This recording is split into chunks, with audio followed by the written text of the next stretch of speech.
अगर मैं आपसे कहूं कि बंगाल में चौथी बार ममता सरकार, ना जीतेगी बीजेपी, ना जीतेगी कांग्रेस, ना जीतेगा कोई, जीतेगी तो केवल टीएमसी। आप कहोगे कि इतने यकीन से तुम कैसे कह सकते हो?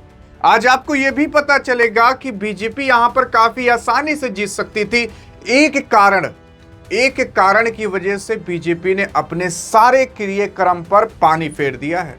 आप कहोगे कि एग्जिट पोल तो बीजेपी को जिताते हुए दिखाई दे रहे हैं, लेकिन आप यह भी याद करके देखिए, पिछली बार भी एग्जिट पोल बीजेपी को ही जिता रहे थे, लेकिन उसके बाद काफी सारे ऐसे एग्जिट पोल थे बड़े बड़े न्यूज एजेंसी के जो गलत साबित होते हुए दिखाई दिए। लेकिन सवाल ये उठता है कि जब 3-4 मई को एक नई सरकार बनेगी बंगाल के अंदर, तो किसकी सरकार बनेगी? काफी लोग कह रहे हैं बीजेपी जीतेगी, काफी लोग कह रहे हैं नहीं ममता ही बनेंगी। लेकिन मैं आपको रियल बता दूं, कौन बनेगा तो कौन नहीं, अभी आप डिसाइड करोगे। आप बताओगे कि मतलब बीजेपी यार इन कारणों की वजह से नहीं जीता करती। हाँ, इन्हीं कारणों की वजह से नहीं जीता करती जो अभी आपको पता लगने वाला है। यार देखो, असल में जो बीजेपी पार्टी है, यानी कि जो एनडीए है, उसने बंगाल के अंदर पूरे अपनी आर्मी को भेज दिया है। यहां तक कि गृह मंत्री को लगा दिया है, यहां तक कि योगी साहब को भी लगा दिया है, और प्रधानमंत्री मोदी जी खुद आकर प्रचार कर रहे हैं। और वहां के जो लोकल्स होंगे वो तो प्रचार कर ही रहे हैं। अब सोच कर देख लीजिए, एक औरत को गिराने के लिए पूरे देश की सरकार लग चुकी है।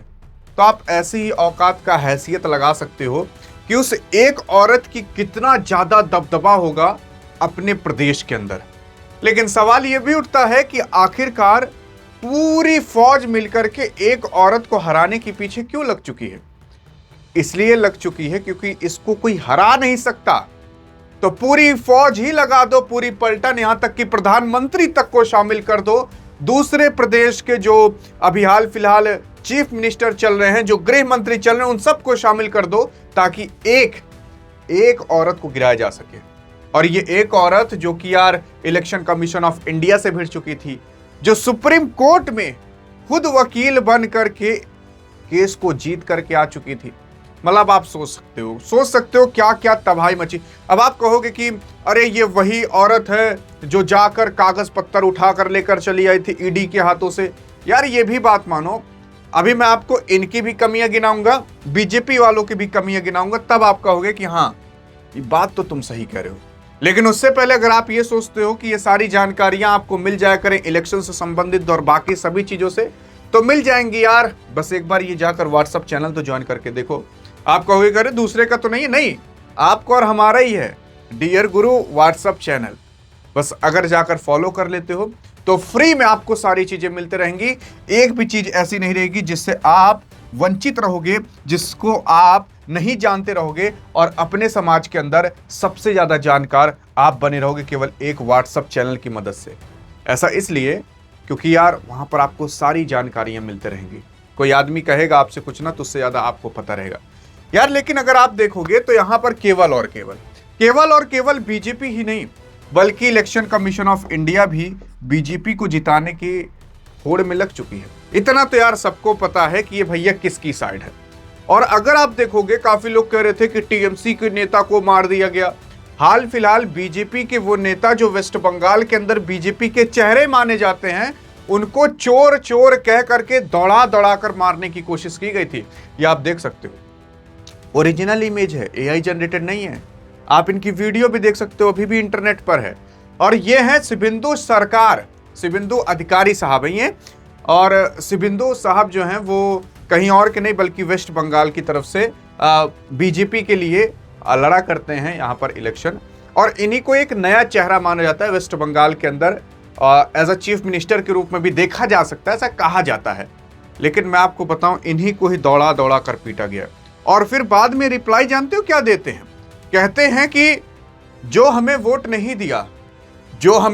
नहीं दिया याद रखेगा, वो कहीं दूसरे प्रदेश में काम करने जाता होगा तो वहां पर भी बीजेपी की सरकार है। अब आप सोच सकते हो मतलब कितनी खुलेआम धमकी दी जा रही है। जो इनको वोट नहीं देगा ना, तो वो अगर कहीं बाहर काम करने जाएगा तो वहां बीजेपी की सरकार है, क्या पता नौकरी ही छीन ली जाए। क्योंकि वहां तो बीजेपी की सरकार है। अब बीजेपी की सरकार कहां कहां पर है देश में, किस प्रदेश में है, इन सब के बारे में भी चर्चा करते हैं। लेकिन समझ रहे हो, अभी तक जो केवल कहा जा रहा था कि टीएमसी के लिए, लेकिन नहीं भाई साहब, पूरी फौज लग चुकी है केवल एक औरत को हराने के लिए। अब वो हार भी जाए ना तो वो हार के जीत चुकी है। सोच कर देख लीजिए, अगर प्रधानमंत्री को खुद मैदान में आना पड़े, अलग अलग प्रदेश के चीफ मिनिस्टर को खुद मैदान में आना पड़े, यहां तक कि होम मिनिस्टर को खुद लगना पड़े, तो आप और क्या ही लोगे एक एक औरत को हराने के लिए। ये होता है दम भाई साहब। यहां पर ऐसा कहा जा रहा है कि जो बीजेपी है उसने अपने पसंदीदा अधिकारियों को वेस्ट बंगाल के अंदर लगा कर रखा है, ऐसा कहा जा रहा है। अब ये बात सही है कि नहीं सही है, कुछ लोग इनका भी एग्जाम्पल दे रहे हैं। ये जो अभी आईपीएस ऑफिसर साहब है, जिनके बारे में मैंने पिछली वीडियो में आपको डिटेल से बताया था। अब अगर ऐसा की भी होगी, लेकिन मैं आपको बता रहा हूं ये बात भी सही है कि एड़ी से लेकर चोटी तक का जोर लगा दिया जा रहा है बीजेपी के माध्यम से। हाँ, टीएमसी के माध्यम से भी लगाया जा रहा है। अभी तक केवल आप टीएमसी की ही बुराइयां सुन रहे थे, ऐसा नहीं है यार। अब वही चंदनधारी, वही तिलक लगाए हुए वहां जाकर मछली दोनों हाथ से तोड़ तोड़ कर खा रहे हैं, गाय के चमड़े की बनी हुई बेल्ट पहनते हैं, अपने आप को गौरक्षक बताते हैं। अब और क्या ही कितना सबूत लोगे यार। मतलब दिखाने के लिए थोबड़ा कुछ और रहता है, लेकिन अंदर से नीयत कुछ और ही भरी हुई है। ये बात भी सही है। यहाँ पर अगर आप देखोगे, मैंने आपको बीजेपी की थोड़ा बुराइयां बताई, अब टीएमसी की भी सुन लीजिए। वहां पर भैया एक ईवीएम ऐसा मिला जहां पर बीजेपी का जो यहाँ लोगो था ना, उसके आगे टेप लगा दिया जा चुका था। अब जो कम पढ़ा लिखा आदमी होगा, गांव का आदमी होगा, वो बीजेपी को अगर वोट देने आया होगा, दे ही नहीं पाया होगा, वो डर के मारे टेपो को चाड़ा ही नहीं होगा। उसके बाद इलेक्शन कमीशन ऑफ इंडिया कहता है कि अगर ऐसी ऐसी कहीं भी हमें दिक्कत मिली तो हम वहां पर वापस से इलेक्शन कराएंगे।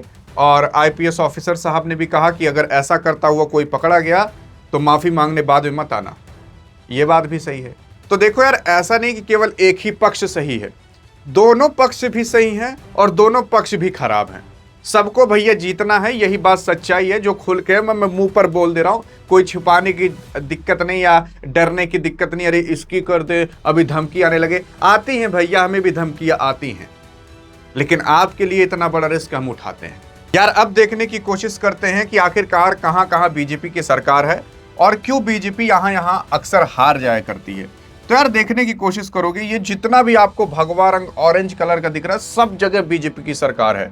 अरे चाहे आपका यूपी, राजस्थान, गुजरात, मध्य प्रदेश, महाराष्ट्र, मतलब कोई भी आप स्टेट ले लो, जहां बीजेपी की सरकार नहीं है वहां एनडीए की सरकार है। और एनडीए की मेन मुखिया आपकी बीजेपी ही मानी जाती है, जैसे बिहार के अंदर। और यहाँ 7 सिस्टर में देख सकते हो, लगभग एनडीए आपको बीजेपी दिखाई देंगी। कुछ ऐसे राज्य हैं जहां पर आपको बीजेपी नहीं दिखाई देगी, लेकिन वहां पर आपको एनडीए दिखाई देगी। लेकिन कुछ ऐसी राज्य हैं जहां पर आप देखोगे कि आईएनसी यानी कि जो इंडियन अलायंस है वो आपको दिखाई देगी। अब यहां पर क्यों इंडिया अलायंस और क्यों अभी तक वेस्ट बंगाल को जीत नहीं पाई थी बीजेपी?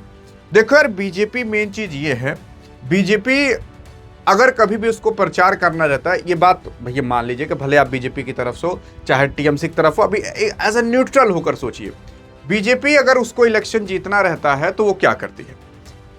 वो जातिवाद करेगी। जातिवाद का मतलब हिंदू मुस्लिम बार बार कहेगी। यहां तक कि मेरे ऊपर विश्वास नहीं है तो जाकर आप योगी आदित्यनाथ जी का भाषण सुन लीजिए, जहां पर वो डायरेक्ट कह रहे हैं ये मौलाना से किसी को डरने की जरूरत नहीं। अब यार क्या वो इंसान नहीं है क्या? जातिवाद के साथ वो राम भगवान का भी इस्तेमाल करेगी और उसी के साथ साथ अन्य चीजें भी। हाँ, लेकिन ये भी है कि कहीं कहीं ऐसा भी काम किए जहां पर बहुत अच्छा काम है। जैसे ही उत्तर प्रदेश के अंदर अगर आप देखोगे, जो पहले उत्तर प्रदेश का बजट केवल 3 लाख करोड़ रहा करता था, आज वो बजट 9 लाख करोड़ का हो गया। तो डेवलपमेंट भी धीरे धीरे किया गया है और तभी दुनिया का सबसे ग्रोथ करने वाला अभी भारत देश बन चुका है। और उसी के साथ साथ जहां जहां पर इंटरनेशनल मुद्दे संभाले जा सकते थे वहां पर संभाले भी। ऐसा नो डाउट है कि काम अच्छा भी की है, लेकिन अगर आप देखोगे तो जातिवादी का और बाकी इन सब चीजों का भी इस्तेमाल की है इलेक्शन जीतने के लिए। लेकिन अब यहां पर क्यों इलेक्शन हारती बीजेपी, मैं आपको यह समझाना चाहता हूं। देखो यार, असल में वेस्ट बंगाल में ना ज्यादातर उतने राम भगवान नहीं चलते जितनी काली माता चलती हैं। वहां पर आप काली माता, शंकर भगवान की अगर ज्यादा तारीफ करोगे ना तो लोग आपसे ज्यादा रोज जाएंगे। समझ आ रहा है? और दूसरी चीज, यहां पर हिंदी भाषा नहीं चलती, यहां बंगाली भाषा चलती है।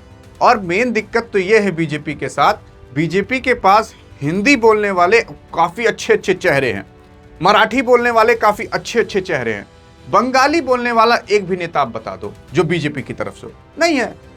आप हिंदी बोलने वाले कई नेता बता सकते हो। अरे दिल्ली के अंदर बैठी हैं एक ठो औरत, या यूपी के अंदर बैठे हैं आपके योगी आदित्यनाथ, महाराष्ट्र के अंदर बैठे हैं, मध्य प्रदेश राजस्थान के अंदर, यहां सब बता सकते हो। यहां एनडीए देख सकते हो, अभी हाल फिलहाल आपके नीतीश कुमार साहब थे, अब सम्राट चौधरी को बना दिया गया, तो ये सब चेहरे आपको याद होंगे। लेकिन आप ये भी ध्यान दीजिए, जो अलग अलग भाषाएं होती हैं, जैसे साउथ की भाषाएं, तो साउथ में देखोगे आपको कोई बड़ा दिखेगा नहीं। बड़ा नहीं दिखेगा मतलब कौन? मतलब बड़ा कोई यहां पर नेता नहीं दिखेगा। और इसी वजह से आपकी एनडीए यानी कि आपकी बीजेपी यहां पर जल्दी इलेक्शन नहीं जीत पाती। क्योंकि देखो यार, ये बात सही है कि यूपी के अंदर, मध्य प्रदेश, राजस्थान, गुजरात, दिल्ली, हरियाणा, पंजाब, यहां सब अगर आप देखोगे ना, तो यहां सब खूब चलते हैं, राम भगवान और बाकी अगर इनका आप इस्तेमाल करते हो तो यार देखो, अब तो भगवान को भी प्रोडक्ट के तौर पर इलेक्शन में इस्तेमाल किया जाता है। जी, सच्चाई यही है। सच्चाई से मुंह मत मोड़िएगा, ऐसी बातें कोई बताएगा नहीं, ना किसी की हिम्मत लगी है बताने की, मैं आपको बता रहा हूं। और यहां पर बीजेपी को अगर इस्तेमाल करना है, वैसे इस्तेमाल किया ही जाता है यार। देखो, इलेक्शन में भगवान कुछ नहीं देखा जाता, ये बात सही है। इस्तेमाल करो जितना कर पाओ, उसके बाद इलेक्शन हम जीत ही जाएंगे भगवान का इस्तेमाल करके। तो यहां पर वेस्ट बंगाल में काली माता चलती है, उनका अगर इस्तेमाल करेंगे ये लोग तो ज्यादा होगा। आप कहोगे यार तू ऐसा कैसे बोल सकता है? अरे मैं बोल केवल रहा हूं, वो लोग तो कर रहे हैं सामने। मेन चीज ये है। और दूसरी चीज, इनके पास कोई बड़ा चेहरा नहीं है। आप खुद बताइए, कोई बड़ा चेहरा वेस्ट बंगाल के अंदर जो बीजेपी की तरफ से लड़ रहा हो, जो जीतने की हिम्मत रखता हो? टीएमसी में आप बता दोगे कई सारे, जहांगीर एक ठो भी आपने देखा होगा, और ममता बनर्जी खुद एक बड़ा चेहरा हैं। मेन चीज ये है, बीजेपी के पास हिंदी बोलने वाले तो काफी अच्छे खासे हैं, बंगाली बोलने वाले नहीं हैं। और यही कारण है कि दूसरे प्रदेश जहां हिंदी नहीं बोली जाती, वहां पर आपको बीजेपी लगभग हारते हुए दिखाई देती है। लेकिन हाँ, धीरे धीरे वो अपना विस्तार कर रही है। लेकिन अब कहोगे कि एक ही बैग हो जाए विस्तार, ये थोड़ी दिक्कत की बात है। बाकी आपको क्या लगता है, आपके हिसाब से क्यों नहीं जीत पाती? मैंने आपको पूरी पोल पट्टी खोल कर रख दी है सामने। अधिक जानकारी चाहिए तो इस वीडियो में मिलते हैं, तब तक के लिए जय हिंद, जय भारत।